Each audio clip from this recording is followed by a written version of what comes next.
আজকের ভিডিওতে তোমাদের সঙ্গে শেয়ার করছি একটা ডেইলি কলেজ বা অফিসের সিম্পল মেকআপ লুক। তো চলো ভিডিওটা শুরু করা যাক। ফেসে কিছু অ্যাপ্লাই করার আগে সবার প্রথমে ফেসটা ক্লিন করা ভীষণই জরুরি, তাই আমি সবার প্রথমে একটা ওয়াইপস দিয়ে ফেসটা ক্লিন করে নিলাম। দেন আমি এখানে একটা টোনার ইউজ করছি, তোমরা চাইলে যে কোনো টোনার ইউজ করতে পারো। আর টোনারটা কিন্তু সবসময় আমাদের ফেসে এরকম ড্যাব ড্যাব মোশনে অ্যাপ্লাই করা উচিত। দেন আমি এখানে ইউজ করছি অ্যাকোয়াসফট ডে ক্রিম। এটা ময়শ্চারাইজার প্লাস সানস্ক্রিমের কাজ করে, ভীষণই ভালো, তোমরা ইউজ করে দেখতে পারো।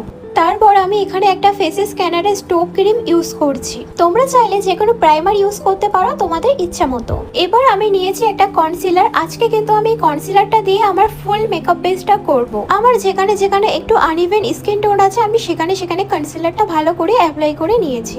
এরপর আমি একটা ব্রাশের সাহায্যে ভালো মতো করে ব্লেন্ড করে নিয়েছি। দেন আমি এখানে একটা লুজ পাউডার ইউজ করছি, তোমরা চাইলে যে কোনো লুজ পাউডার ইউজ করতে পারো। তারপর আমি এখানে একটা সুগারের ব্লাশ প্যালেট ইউজ করেছি, তোমরা চাইলে ব্লাশটা স্কিপ করতে পারো। তারপরে আমি এখানে আইব্রোটা হালকা করে ড্র করে নিয়েছি। দেন আমি এখানে একটা লিপস্টিক ইউজ করছি নিউড শেডের। তারপর একটা ফিক্সার দিয়ে ভালো করে মেকআপটা লক করে নিয়েছি। আমি এখানে একটু বেশি পরিমাণ ফিক্সারটা ইউজ করেছি, তো তোমরা একটু বেশি পরিমাণ ফিক্সার ইউজ করার চেষ্টা করবে। তো এটা হচ্ছে আমার ফাইনাল লুক, কেমন লাগছে তোমরা অবশ্যই জানিও। আর এভাবেই যদি স্টেপ বাই স্টেপ তোমরা মেকআপ করতে পারো তোমাদের মেকআপ অনেকটাই লং লাস্টিং করবে। যদি ভিডিওটা ভালো লাগে অবশ্যই লাইক করে দিও। Thank you for watching.